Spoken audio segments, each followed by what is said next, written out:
Namaskar. Hello and welcome to Sansad TV. I am Namrata Singh and you are watching Question Hour. This show focuses on questions raised by the members in both houses of Parliament concerning matters of national interest. In the Rajya Sabha today, members from various parties posed questions related to 10 ministries and sought responses from the respective ministers. Similarly, in the Lok Sabha, members from various parties raised questions related to 8 ministries and sought responses from their respective ministers. Now, let's take a look at some of the questions for today.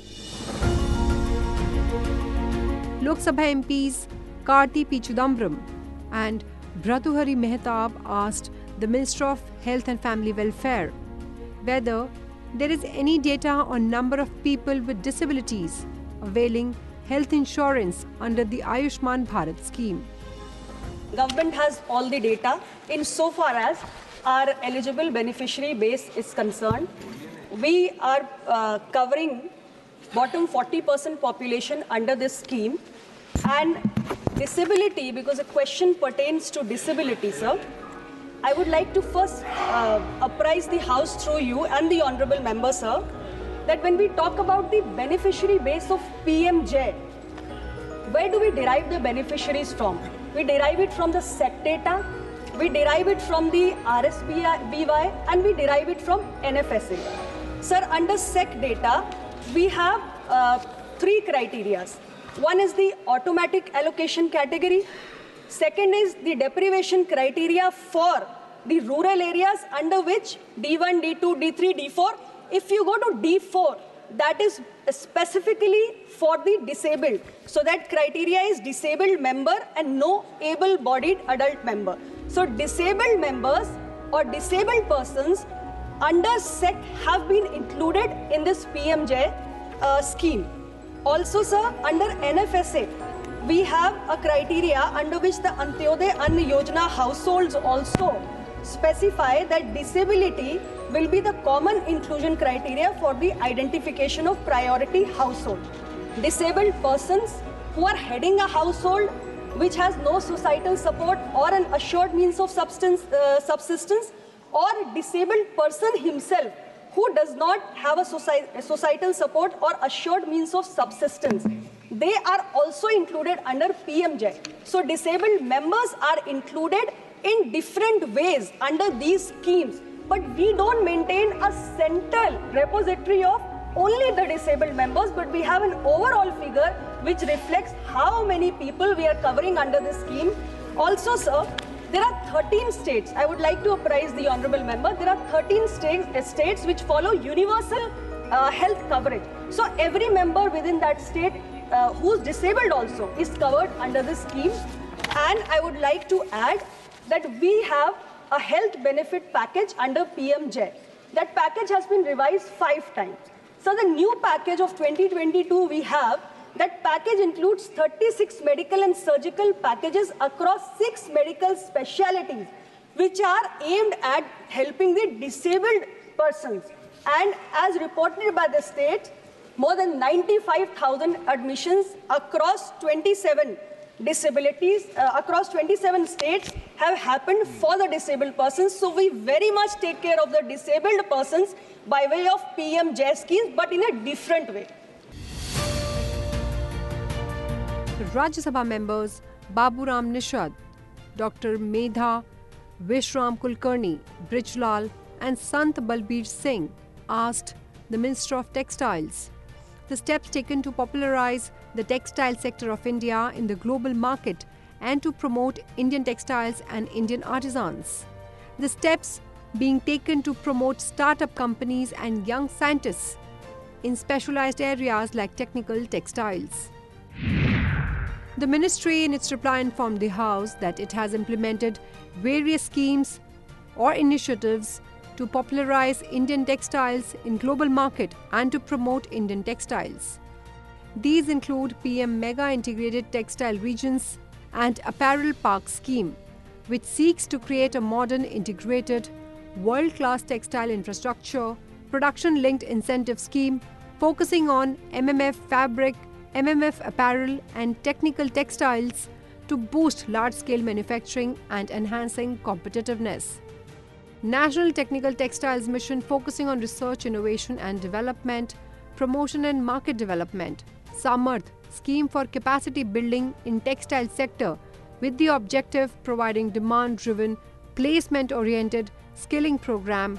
Silk Samagra 2 for comprehensive development of sericulture value chain. National Handloom Development Program for end-to-end support for the handloom sector. National Handicrafts Development Program and Comprehensive Handicrafts Cluster Development Scheme has also been implemented in order to promote handicraft artisans. Under these schemes, support is provided for marketing, skill development, cluster development, direct benefit to artisans, infrastructure and technology support, etc. The ministry in its reply also informed the House that grant for research and entrepreneurship across aspiring innovators in technical textile schemes has been implemented to support the ecosystem of technical textile in the country. Under the National Technical Textile Mission, scheme support is given to young innovators or entrepreneurs in technical textiles by providing grant in aid up to 50 lakh rupees to translate their ideas into commercial technologies or products.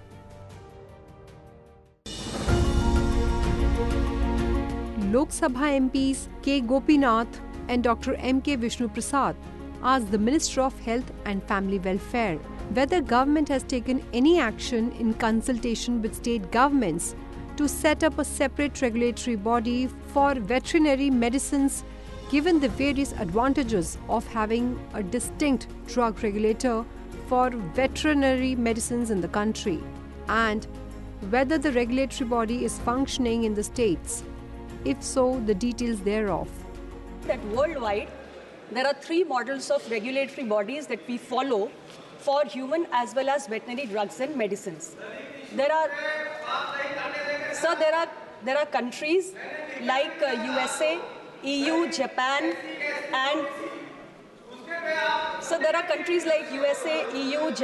and New Zealand which follow a common regulatory body. Then there are second categories of countries like the UK, like China, like Brazil, like Australia, which have a separate regulatory body system. And there is this third category wherein the countries follow a model where they have a main national regulatory authority body and within which they have a dedicated veterinary division.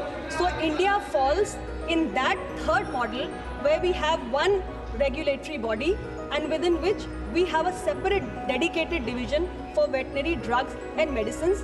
That is how we have the arrangement for regulation. In case of our country, that body is CDSCO, which looks into the quality, safety and efficacy of the drugs, both human and veterinary. And it has a regulatory role in so far as the permission for the import, manufacture or clinical trials of any veterinary drug or human drug or vaccine is required. Rajya Sabha MP Sanjay Seth asked the Minister of Electronics and Information Technology the initiatives taken by government to promote adoption of AI across industries. The ministry in its reply informed the House that India has ranked 40th on the Oxford AI Readiness Index. The Stanford AI Index Report 2024 ranks India first for AI skill penetration and first in the number of GitHub AI projects. India has scored 2.45 out of 4 on the NASSCOM AI Adoption Index report, indicating an enthusiastic level of AI adoption. This score highlights the significant potential value of AI, representing a $500 billion opportunity by financial year 2026. The sector leading in AI adoption are industrial and automotive, consumer packaged goods and retail, banking, financial services and insurance, and healthcare, which are projected to contribute approximately 60% of AI's potential value add. The ministry also informed of instances where AI is being adopted in the government schemes or programs. These include Digital India Bhashini. The National Language Technology Mission has also been launched to provide artificial intelligence-driven language technology solutions to provide access to content and services. Currently, 350 plus pre-trained AI-driven language models have been made available on Bhashini platform in 10 Indian scheduled languages. AI-enabled Kisan e-Mitra bot in 11 Indian languages, artificial intelligence for fraud detection in goods and services tax network and government e-marketplace respectively. AI-enabled SUVAS, Supreme Court Vidhik Anuvad software, which assists in the translation of judgments into regional languages. Digital Sansad app, powered by AI, has streamlined legislative processes, enhancing transparency and improving citizen engagement. This innovative platform ensures accurate transcriptions of parliamentary proceedings, setting a precedent for efficient governance. Additionally, softwares for automatic balloting and audiovisual resources have further modernized our parliamentary operations. Railways has compiled a number of use cases concerning passenger business, freight track infrastructure, signaling, etc., where artificial intelligence has been used to improve railway services.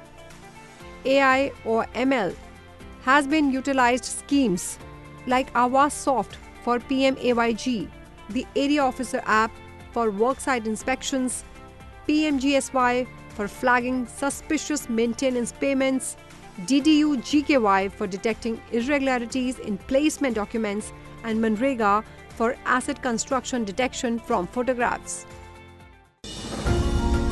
Lok Sabha MP Rao Rajendra Singh asked the Minister of Health and Family Welfare whether Rajasthan is a part of selected states through which HPV vaccination is being rolled out in the country under Universal Immunization Program. That as far as HPV program is concerned, the status is like this, that the National Technical Advisory Group of Immunization of 2022 has recommended for HPV vaccination. But at the same time, the government is having an active consideration on it, and there are logistic issues which has to be addressed. Number one, the issue is about the single dose and the double dose. The indigenous vaccine which we have here is double dose, and the vaccine which is being supported by external agencies is single dose, number one. Number two, we have to also see to it the capacity to roll out the program, because when we roll out the program, as we said, the immunization itself is the world's largest program. And for that, we have to see the capacity and the logistic part, which the government is actively considering. There are states who have taken initiative on their own part, which we accept and which we welcome also. But as far as the Government of India is concerned, it is under active consideration. And yes, this needs to be rolled out, and we are actively considering. We have not restricted any state because Sikkim is doing this vaccination program. Punjab did it for a year and a half when they got the external support, and then they have stopped it. So if the states can do it on their own initiative, we have not stopped them. But yes, if we have to roll out, it is a national program, free of cost, for everybody, for every children, and for that the cohort logistic has to be developed, and that we are doing. We have not stopped any program of awareness. In fact, I would like to share with you that we are actively working on it, and it has been rolled out as far as the screening part is concerned. And here I would like to share with you the figures of the screening which we have done. You see, first of all, this is the because of the HPV, which is through sexually transmission infection, and because of the development of abnormal cells, and early marriage, childbirth, multiple pregnancies, and using oral contraceptives, tobacco smoking, and immune suppression are the reasons for it. And if I see the total NCD portal, you will find that 6,17,74,353 women have been screened, and 76,652 have been diagnosed as cervical cancer, and 67,424 are being treated in government facilities. Number one. Number two, I would like to share with you that in the arm, Arogya Mandir, we have 1,73,000 Arogya Mandir, where we are having the screening for diabetes, screening for cervical cancer, screening for HIV, all necessary screenings are going on. So we have not stopped the screening part. In fact, we have increased the screening. Well, that is all I have for you in this edition of Question Hour. Stay tuned and thanks for watching Sansad TV.